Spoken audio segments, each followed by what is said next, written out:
Sound für die Einzeldrossel, das ist halt gigantisch. Das Ansauggeräusch eigentlich, das Untertürliche und dann oben raus, so ab 4000 Touren, da finde ich, kommt kein Turboklang ran.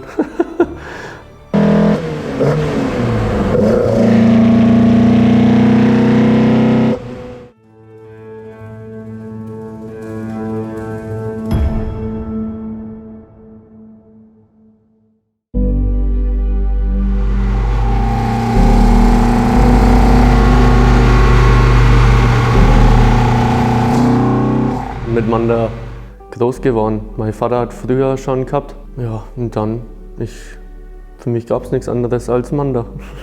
War nie eine Diskussion.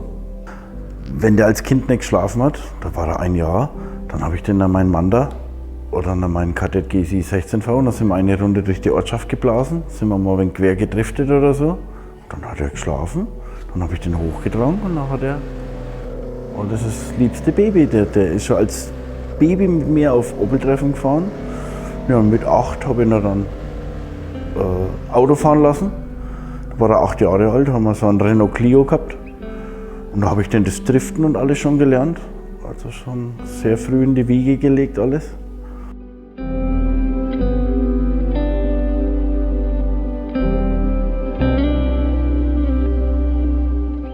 Ja, die Form, das Kantige, die Linie, das ist einfach stimmig. Das ganze Konzept am Manda, finde ich. Also sehr laut, saudirekt. Das Auto macht genau das, was du willst.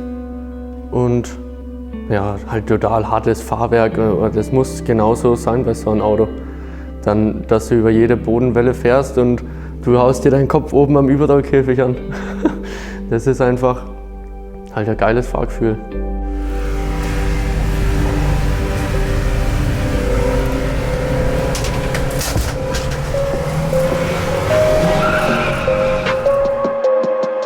Also ich bin der Leon, ich komme aus Oberfranken und wir sind die Manda Boys, ich und mein Vater.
The authentic streetwear brand for Petrolheads. Besuche unseren Online-Shop und finde dein Lieblingsstück.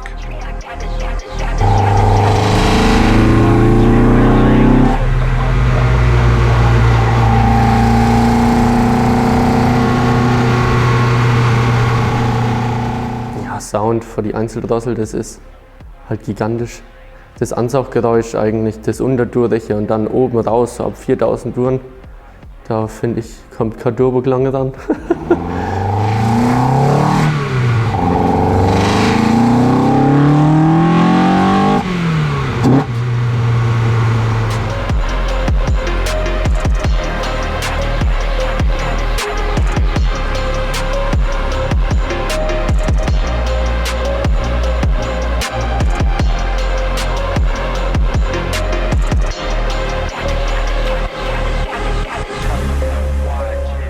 Ja, also das Auto habe ich mir mit 15 Jahren gekauft. Da haben wir eBay-Anzeige gefunden. Das war ausgeschrieben auf komplette Rohkarosse. Die Achsen waren innen, aber sonst nichts an dem Auto verbaut. Dann habe ich es gefunden. Dann habe ich es damals meinem Vater gezeigt und habe gesagt, hey, ich brauche das Auto. Und ja, dann sind wir los, haben das Auto angeschaut. Und das wurde vor 25 Jahren ja, wurde das komplett neu aufgebaut, das Auto, war nur 7 Jahre lang angemeldet. Der hat es dann noch lackiert, der Vorbesitzer, ist dann schwer krank geworden leider. Und dann musste sich irgendwann mal trennen, oder besser gesagt, sein Sohn hat sich dann getrennt von dem Auto. Und so bin ich dann dazugekommen. Ja.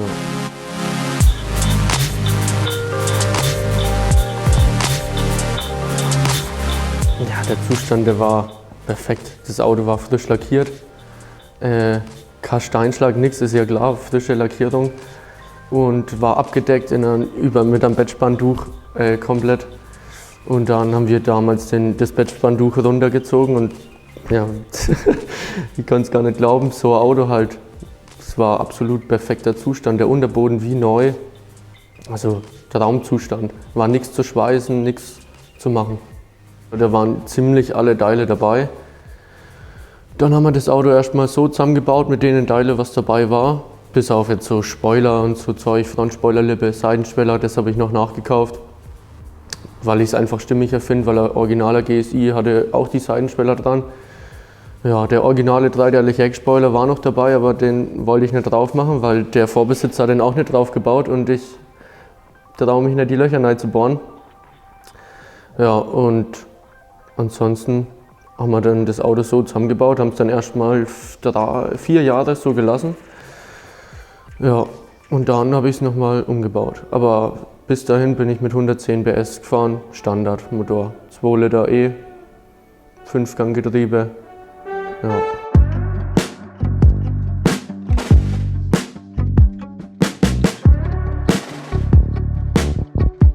Ja, also der Motor war für mich eigentlich schon immer klar, wenn ich einen Motor baue, dann wenn dann an 400er oder den Nachbau abgeschnitten. Der Grundmotor ist vom 3 Liter 24V, dann ist er abgeschnitten auf 4 Zylinder und auf dem Originalmotor Unterbau 2,4 Liter, dann wird er draufgeschraubt und halt dann mit Einzeldrossel, Fächerkrümmer, alles so, dass es stimmig ist und dass es was ein gutes Gesamtbild ergibt. Und PS hat er jetzt 271 bei 281 Newtonmeter. Ja, also es geht schon richtig gut.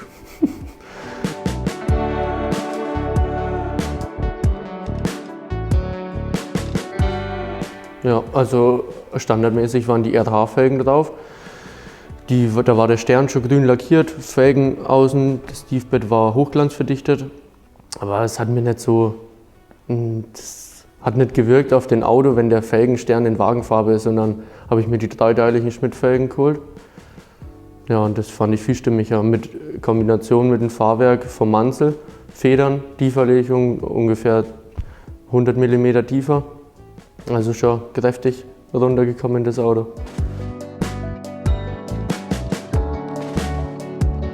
Ja, also da habe ich den CAE-Shifter reingebaut. Der war auch notwendig für mich, weil es schon immer Traum war, mein Schalthebel muss da oben sein, direkt neben dem Lenkrad, weil es einfach handlich ist und lässt sich viel schöner fahren.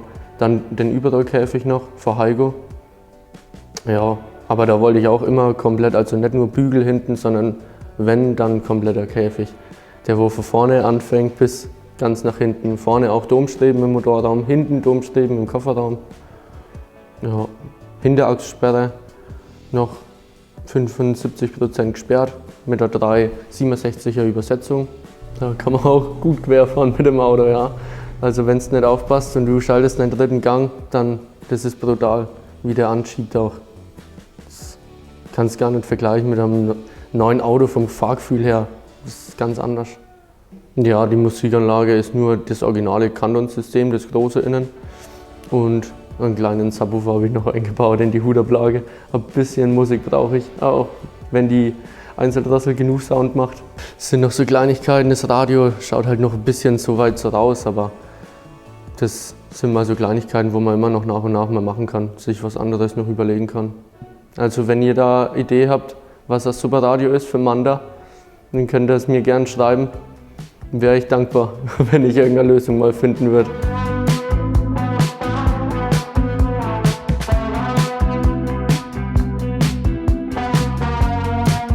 Ja, die Abgasanlage ist Gruppe A von Madelius, von vorne bis hinten. 63er 5 Durchmesser.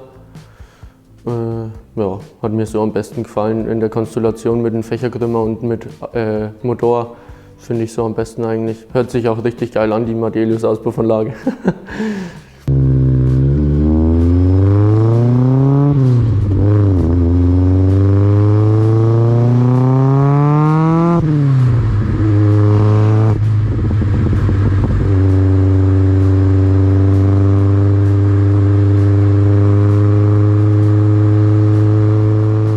Also ein besonderer Moment war es für mich, als das Auto genau auf die Minute eigentlich fertig geworden ist zum Opel-Treffen in Begnitz.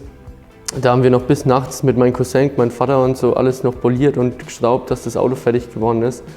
Und dann sind wir nächsten Tag früh gleich losgefahren zum Opel-Treffen und da habe ich dann ersten Platz gemacht mit schönstes Auto und da wurde ich dann auch interviewt vor der Flash, vor der Opel-Zeitung. Also das war schon ein besonderer Moment für mich auch.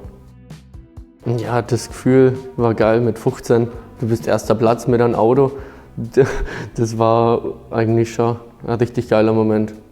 Der, wenn was anfängt, der gibt nicht nach, bis es passt. Also nicht wie manch andere, die wo dann sagen, ach, da mache ich in 4 Wochen weiter. Der Leon arbeitet manchmal die ganze Nacht durch an seiner Kiste. Das macht er auch beruflich, wenn wir irgendwie auf Baustellen sind, der gibt nicht nach. Der kennt es nicht anders, dann habe ich das so gelernt und so macht er das weiter. Und wenn das Auto nicht funktioniert, dann kommt halt der Motor nachts noch 2-mal raus und wieder rein, bis das Ding läuft. So ist der halt. Also der hat Ehrgeiz. Wenn wir auf Treffen gefahren sind, da war er 15, das Auto haben wir zusammengebaut. In der Nacht, bevor wir früh auf Treffen gefahren sind, ist es fertig geworden. Da waren wir mit 6 Mann drüber, haben die Kiste noch durchpoliert. Da haben wir die ganze Nacht durchgearbeitet und früh sind wir auf seinen ersten offiziellen Opel-Treffen gefahren.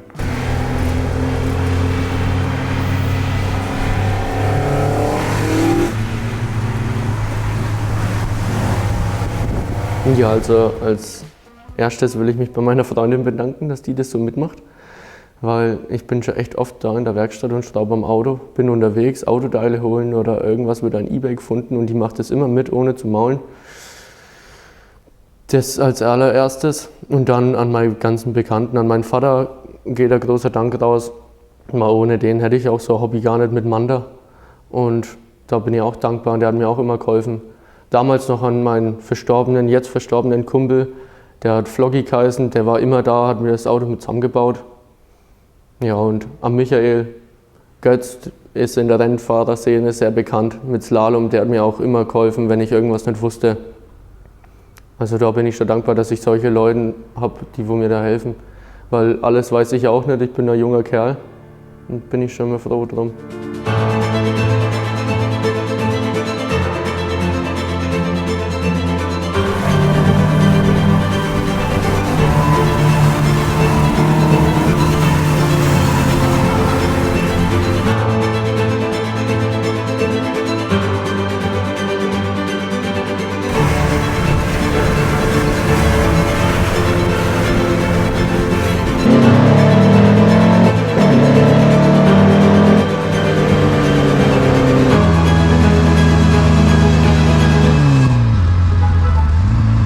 Ich habe schon mehrere solche gehabt, das ist jetzt mittlerweile der 3., wo so ausschaut. Den ersten habe ich zusammengefahren, da bin ich mit 200 einen Mähdrescher reingeknallt, war die Kiste platt, dann haben wir gleich wieder angebaut. Den habe ich dann verkaufen müssen. Und dann war ich jahrelang brav, Familie gegründet, Haus gebaut und dann haben wir uns den angeschaut. Meine Frau hat gesagt, wenn du einen Manda kaufst, ziehe ich aus. Der Leon war noch nicht alt, das war 2011 haben wir den angeschaut in Passau. Der hat 34.000 Kilometer drauf gehabt, war flipflop orange, hat gut ausgeschaut, aber halt nicht meines würdig. Ne? Habe ich gedacht, das passt. Den habe ich dann mit heimgenommen. Die Frau hat 14 Tage nicht mehr mit uns gesprochen, aber ich habe meinen Mann da gehabt. Der wurde nächsten Tag zerlegt auf Rohkarosse. Und dann haben wir angefangen, Sandstrahlen, da haben wir dann neu aufgebaut. Ich habe ein Dreivierteljahr dran gebaut, jeden Tag. Ich bin von der Arbeit um 16 Uhr, 16.30 Uhr heim und habe bis früh um 2, 3 Uhr habe ich gebaut, jeden Tag. Ich habe 2-3 Stunden geschlafen, dann bin ich wieder auf Arbeit. Ein Dreivierteljahr lang. Ja, und dann ist das Auto entstanden. Mit den Jahren ist das halt dann besser worden, stärker worden, größerer Motor rein und.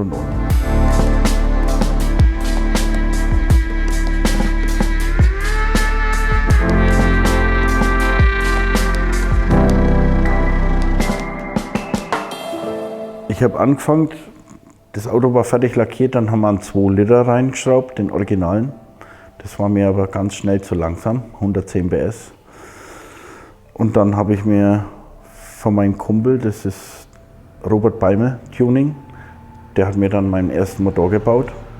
2,4 Liter, 196 PS damals gehabt. Ist gut gegangen, hat aber nicht so lang gehalten. Das ist jetzt mittlerweile der 3. Motor, der hat 198 PS. Die Kiste ist sehr kurz übersetzt, also der hat richtig Dampf, macht Spaß.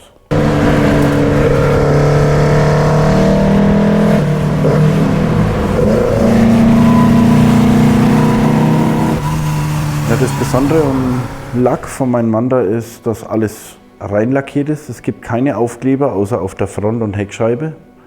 Alles andere ist lackiert. War sehr aufwendig, auch die Streifen, alles Lack. Es sind 5 Schichten Klarlack drüber, dass keine Übergänge zu spüren sind. Ja.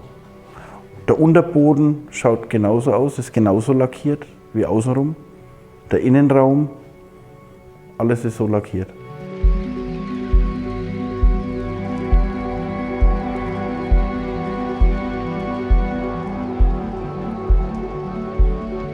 Ich wollte immer ein Rallye-Auto haben und wo ich den gekauft habe, habe ich den Teppich hochgekommen. Beim Kauf denke ich, der ist top. Und dann haben wir den Sand gestrahlt und dann habe ich das habe ich selber rauslackiert. Und deswegen wurde das auf Lack gelassen, nur Fußmatten rein, dass nicht ganz so viel verkratzt. Ne? Muss zwar trotzdem immer mal polieren, mit die Füße, ab und zu sind immer kleine Kratzer drin, aber ja, ich wollte das halt so.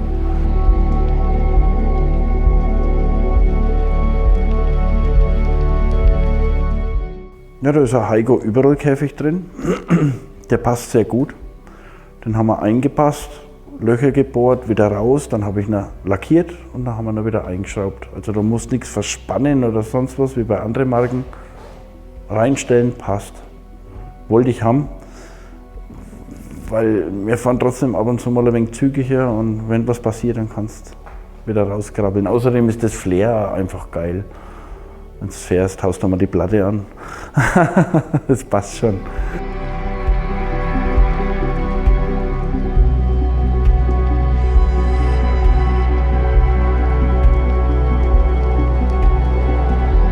Da sind Mattich 001 die Verlegungsfedern drin, gekürzte Koni gelb. Ja, und die Felgen sind Schmidt Modernline. Sind 9x16, Einpresstiefe weiß ich jetzt nicht, mit 215 4016. Ich hatte vorher 10,5x16 drauf, mit 245 3516, aber die werden leider nicht mehr gebaut. Es hat geiler ausgeschaut, das musste man runter reduzieren, also der war wesentlich breiter vorher.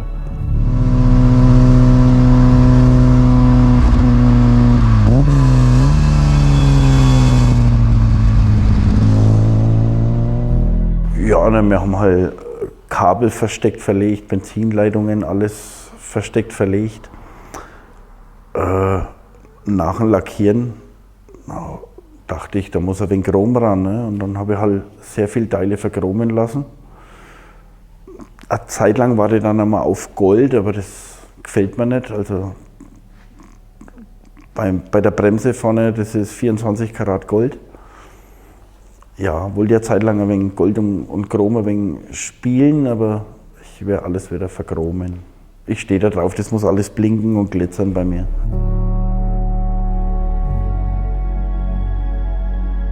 Ich bin vollkommen zufrieden, wie das Auto ist. Das Auto hat mich noch nie im Stich gelassen. Ich gehe rein, drehe den Schlüssel rum, ich muss nicht schrauben, nichts. Das geht immer. Und der wird immer hergenommen. Also ich fahre noch warm, aber dann muss das Ding leiden. Und der hat mich noch nie im Stich gelassen. Ob Hinterachse, Getriebe oder sonst was, Motor hält. Es macht genau das, was ich will und es passt.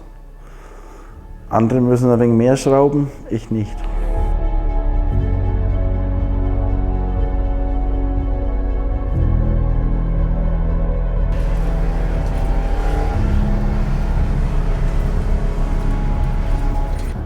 Also vielen Dank fürs Zuschauen. Ich hoffe, euch hat es gefallen und zum Glück seid ihr so lange dran geblieben und seid nicht eingeschlafen. Mir hat es sehr Spaß gemacht. Vergesst nicht, den Kanal zu abonnieren, zu liken, zu teilen, was auch immer. Freut mich auf jeden Fall, wenn ihr es macht, weil das ist echt ein cooler Kanal.